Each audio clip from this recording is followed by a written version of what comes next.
வாழ்க வளமுடன். அனைவருக்கும் வணக்கம். இன்றைக்கி நம்ம வீட்டு லஞ்ச் என்னன்னு பார்க்கலாமா?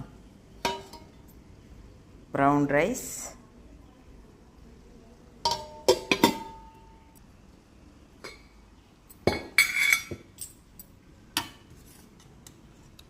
பாவக்காய், கொத்தரங்காய், முள்ளங்கி போட்ட காரக்குழம்பு,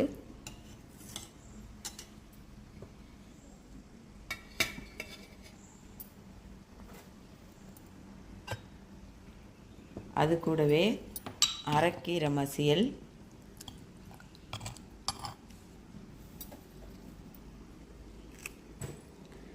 சக்கரவள்ளி கிழங்கு தாளிதம்,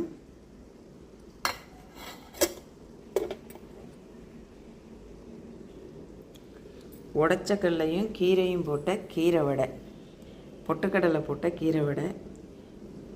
இதுதான் ஃப்ரெண்ட்ஸ் எங்கள் வீட்டு லஞ்ச். உங்கள் வீட்டு லஞ்ச் என்னென்னு கமெண்டில் சொல்லுங்கள்.